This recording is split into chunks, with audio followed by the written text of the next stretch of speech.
Hey everyone, I just wanted to make a short video and show off some of the stuff that I've been doing with lighting. And I don't know how long the video will be. It might be 30 seconds, 1 minute, or it might be 9 minutes. I just thought I would um, really just kind of show you what we're doing with lights in our game Fate of Aruna.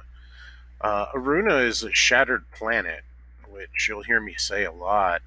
And as you can see up here in the sky, we have fragments of the upper continent. I actually drew a map of Aruna, and this map has several layers. I'm not going to show it right now, but I am going to do a video and go into the map in detail. But ultimately, you have two large continents. One is Azura, and the other is Anazur.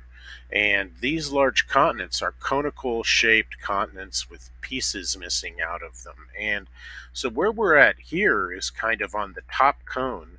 About midway down, there's a giant chunk missing out of that continent of Azura. And we call this missing chunk the maw because it makes like a jaggy, toothy cave really on the side of a continent. Now, where we're at here, this is the ruins of Thurnal, and Thurnal has this thing called a navstone, which I was going to talk about lights, but now I'm going to talk about a navstone for a minute because it has some cool lights that kept things consistent. So here is the Deberon navstone.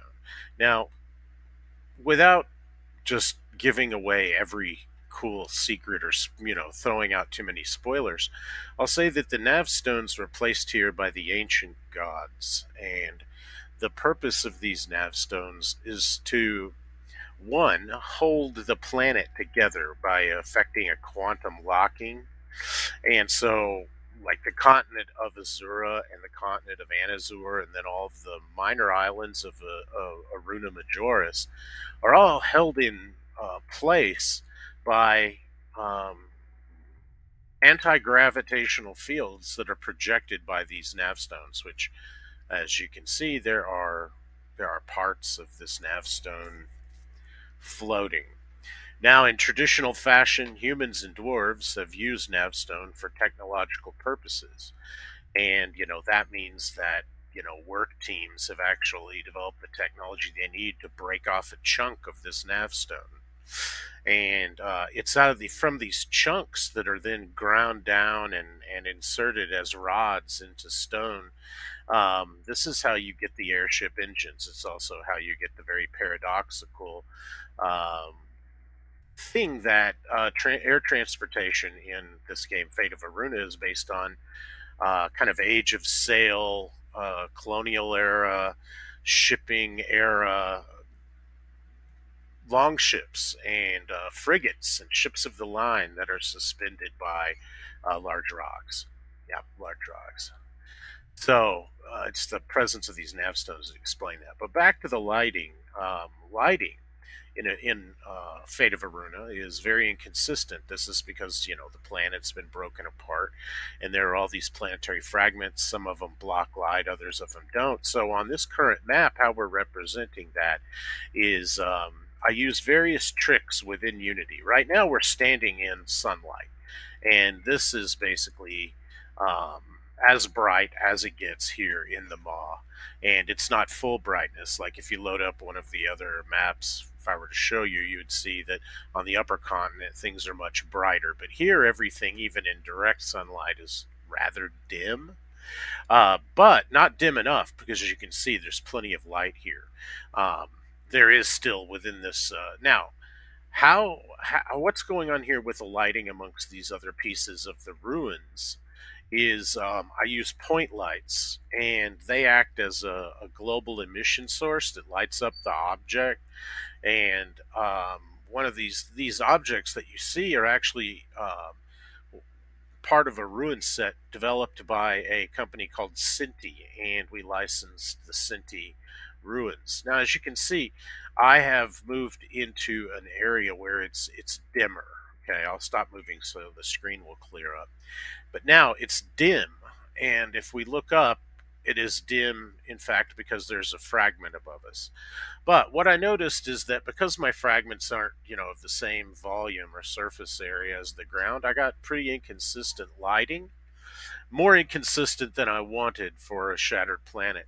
So what I actually did was I took a sphere and enlarged it, created a Unity primitive and made a sphere, and I enlarged it. And then as a material shader, I attached the shader for a shadow effect. So if you want to create a shadow, and because I had a cool shadow shader lying about, so I created the sphere and attached the shadow to the sphere. Then I removed the default material that was there so that now the sphere was transparent except for this shadow shader. And then I removed the collider, the mesh collider. And so what this did is it makes a movable sphere that I can move around that creates shadow. And I didn't think it would work. It was just one of those things that I was like, ooh, this is a cool idea. I'll try it. And then it ended up working absolutely perfectly, and I was so happy.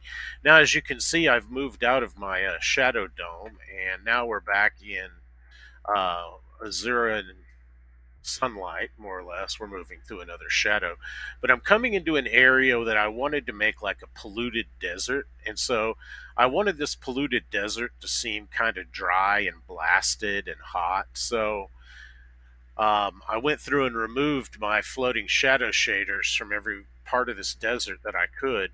I added a few post processing effects to make certain things glow.